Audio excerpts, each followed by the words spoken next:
Toulouse sets out on a weird one-upper journey, exploring some pretty amazing stuff as he searched for the famous elephants. It wasn't long before he found them. First was Linus the elephant of line, Starla the elephant of shape, and Rainbow the elephant of color.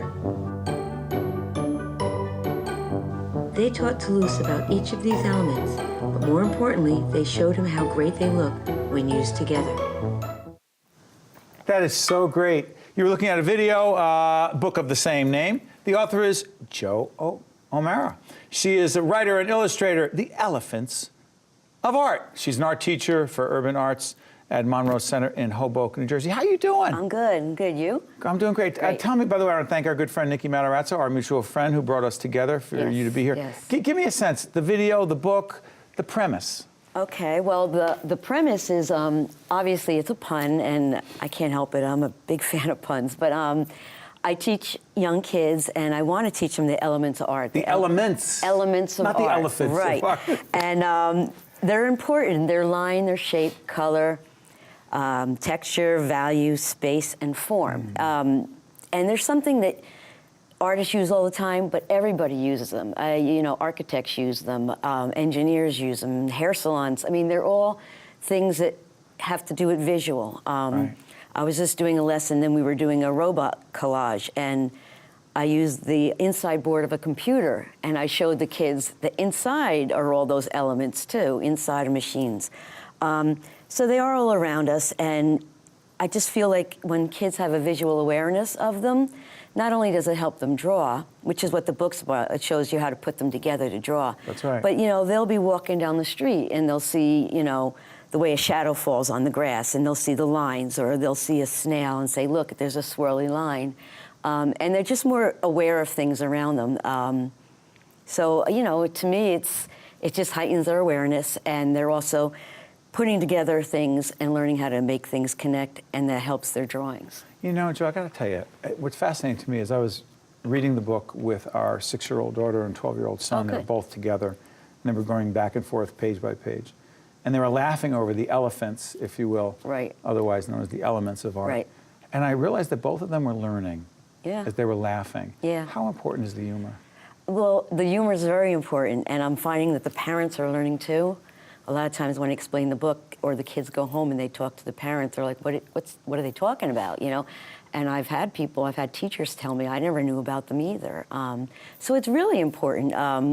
The fun gets them into it. I mean, the name engages them. Right, the main character, his name is Little Toulouse. Now that's an artist. Little Toulouse, that's right. Yeah, that's an artist. His name is Toulouse-Lautrec. And he come on, even I knew that. Okay, not a lot of people do, but, and he was a small man, the kids just love walking around saying his name. We're looking at pages right there. They love saying good. Toulouse, right? Yeah, Little Toulouse, a Toulouse, as they say it, and it brings them into it. You know, and they all love the characters. You have a female, she's the pretty one, and, you know, they have the little girl, and, you know, they do. But, I mean, I know growing up, I learned about art through humor, and it sounds really crazy, but I remember, now you're my age about, do you remember a cartoon, Deputy Dog? It was a long time ago, and... You grew up in Bloomfield, Bloomfield. New Jersey? Bloomfield, you had to do that. Bloomfield. You had to do that. Never mind, that's inside. Yeah. For a lot of people who don't get that. No, Bloomfield, yeah, it's a different pronunciation. That's right. If you're from there. But here's the thing. You grew up in Bloomfield, New Jersey. Was art big, or was it big for you? Because it didn't... It wasn't big. I mean, I can't say I learned a lot in like, you know, school. Once I was a senior in high school and I knew that's what that's where you kind of get to concentrate on. But where was the passion for you? The passion? Yeah, where did it click, how and why did it click in for you? Well, I think what started was like 4, maybe 5 years old. I'm one of 5, so we had a lot of kids running around the house. And I had older brothers and sisters, and my older brother was whining about his homework, and he had to draw a horse, and my mother's like, let Joanne do it for you, she'll do it for you. And I'm like, wait, I know how to draw and he doesn't, you know, and I noticed that I did. And you had a gift. And I think I decided right then and there, and, you know, my mom kind of didn't say, you have a gift and this and that, but, you know, every once in a while I got a little bit of the attention, and, you know, she would show me how to do things when I was doing projects, and, you know, I was talking to her the other day about it. I'm like, and she's like, I didn't teach you anything. I said, well, you did. You taught me a lot of things, you know, just little techniques of how to do things, and I use them like I use them today. So, I mean, I knew from not day one, maybe, like I said, 4 or 5 years old, that's what I wanted to do, and I stuck with it. And you're a graphic artist. Graphic artist for almost 30 years, yeah.